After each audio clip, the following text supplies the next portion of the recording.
क्या आप जानते हैं मेढक की एक ऐसी भी प्रजाति है जो मरने के बाद भी कई हफ्तों बाद वापस जिंदा हो सकती है। हाँ, आपने एकदम सही सुना है। ऐसे और भी कई जानवर हैं जो मरने के बाद भी जिंदा रह सकते हैं। आज टॉप नॉच आपके लिए 5 ऐसे जानवर लेकर आया है जो मरने के बाद भी जिंदा रह सकते हैं। नंबर 5 पर आता है लॉबस्टर यानी झींगा मछली। ये दुनिया के सभी महासागरों में पाए जाते हैं। ये चट्टानों की दरारों में छिप जाते हैं और वहीं से अपने खाने का शिकार करते हैं। जो मछुआरों द्वारा नहीं पकड़े जाते वो आश्चर्यजनक रूप से बहुत ही लंबे समय तक जीवित रहते हैं। उनके इतने लंबे समय तक जीने का रीजन उनका डीएनए होता है। आसान भाषा में समझे तो जो सेल्स यानी कोशिकाएं होती हैं वो खुद ब खुद बदलती रहती हैं और ये क्रिया हमेशा चलती रहती है जिसको डीएनए कंट्रोल करता है।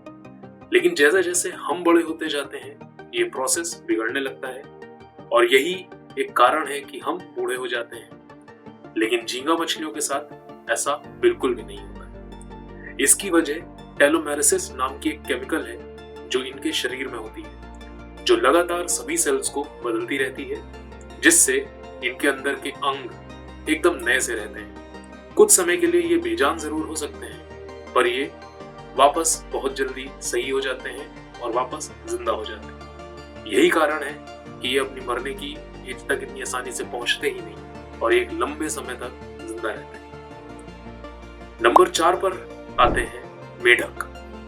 जानवरों की बहुत सी ऐसी प्रजातियां हैं जिन्होंने खुद को समय के साथ बदला है और अब वो धीरे धीरे उनकी प्रकृति बन चुका है। ऐसे जानवरों में एक मेढक की प्रजाति है जिसको वुड फ्रॉग कहते हैं, जिसका साइंटिफिक नेम राना स्लोबोडिका है। इस मेढक की खासियत यह है कि ये कई महीनों तक मरा हुआ रह सकता है और फिर वापस जिंदा हो सकता है। वे तालाबों और पानी के क्षेत्रों में और उसके आसपास ही मिलते हैं। मेढक बर्फ की परत के नीचे मछली की तरह नहीं रह सकते, लेकिन वुड फ्रॉग के मामले में उनके शरीर का सारा पानी बहुत जल्द जमने लगता है। वे एक जमे हुए मेढक बन जाते हैं।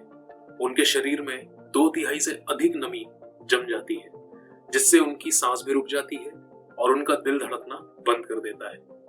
आश्चर्यजनक रूप से, हालांकि जब पानी गर्म होना शुरू होता है तो वे पिघल जाते हैं और एक बार फिर जीवन में वापस आ जाते हैं। इसको विंटर हाइबरनेशन कहते हैं, यानी कि शीतकाल में सुप्तावस्था में होना। तो नंबर 3 पर इस लिस्ट में आते हैं कॉकरोचेस। कॉकरोच अपनी जिंदा रहने की अद्भुत क्षमता के लिए प्रसिद्ध हैं। क्या आप जानते हैं कॉकरोच का इतिहास डायनासोरस के समय से चला आ रहा है? जी हाँ, आपने बिल्कुल सही सुना। ये तो चेरनोबिल परमाणु कांड में भी जिंदा बच गए थे। आपको लगेगा कि ये तो घायल हो चुके हैं और अब इनके जीने का, हिलने का कोई आसार नहीं है, लेकिन कुछ समय में ही वो आपको वापस चलते हुए नजर आ सकते हैं। इसका सबसे बड़ा रीजन होता है इनका ओपन सर्कुलेटरी सिस्टम, जिसकी वजह से ये कई छेदों से सांस ले सकते हैं। जी हाँ, इन्हें इंसानों की तरह मुंह से सांस लेने की जरूरत नहीं है और यही रीजन है कि ये बहुत जल्दी ही रिकवर हो जाते हैं। भले ही इनका सर धड़ से अलग क्यों ना हो जाए, लेकिन उसके बावजूद भी ये कई हफ्तों तक जिंदा रह सकते हैं। हाँ, ये कुछ समय बाद मर जरूर जाएंगे, लेकिन इनके मरने का रीजन इनका सांस का ना आना या सांस का बंद होना नहीं है, बल्कि असली वजह यह है कि इनको कुछ खाने पीने को नहीं मिलेगा। ये उसकी वजह से खत्म हो जाता है। नंबर 2 पर इस लिस्ट में आते हैं कछुए यानी कि टर्टल्स। ये सबसे लंबे समय तक जिंदा रहने वाले जीवों में से एक है।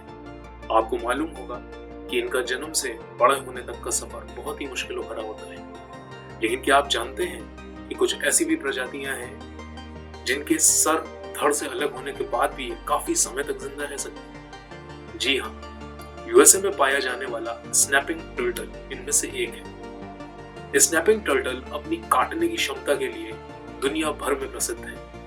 ये कई हजार घंटों तक भी जिंदा रह सकते हैं बिना सर के। ये एक ऐसा कछुआ है जो बहुत लंबे समय तक अपने शरीर में ऑक्सीजन को रोक सकता है और रख सकता है और सिर्फ अपनी इच्छानुसार इस्तेमाल में ला सकता है। और सर से सारी ऑक्सीजन इनके दिल में चली जाती है, जिससे इनका दिल एकदम स्वतंत्र रूप से काम करता है। यही वजह है कि बहुत छोटे छोटे हाइबरनेशन में भी जा सकते हैं, यानी कि सुप्तावस्था में। नंबर 1 पर आती है मधुमक्खियां।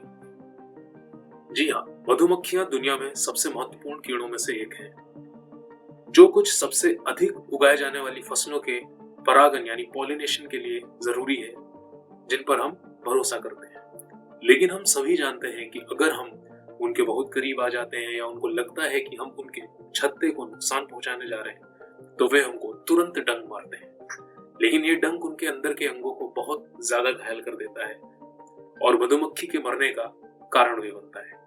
हालांकि क्या आप जानते हैं कि अगर कोई मधुमक्खी इन्हीं कारणों से मरती है तो वो अभी भी अपने डंक से आपको दर्द दे सकती है। ऐसा इसलिए है क्योंकि कीड़ों का शरीर हमारे अपने से कहीं अधिक सेंट्रलाइज्ड यानी विकेंद्रीकृत होता है, और यहाँ तक कि अगर वो अपना सर खो देते हैं तो भी बहुत से अंग अभी भी काम करते हैं जैसे कि वो जीवित हो। तो अगली बार मधुमक्खी के आसपास जाने से पहले आप सुरक्षित रहें, क्योंकि आपको लग सकता है कि वो मर चुके हैं, लेकिन वो अभी भी जाग रहे होते हैं और उनका डंक अभी भी चेत होता है। तो ये थी 5 जानवरों की अद्भुत लिस्ट। ऐसा और भी कंटेंट देखने के लिए सब्सक्राइब करें और लाइक करें। आपका लाइक हमारे लिए मायने रखता है। धन्यवाद।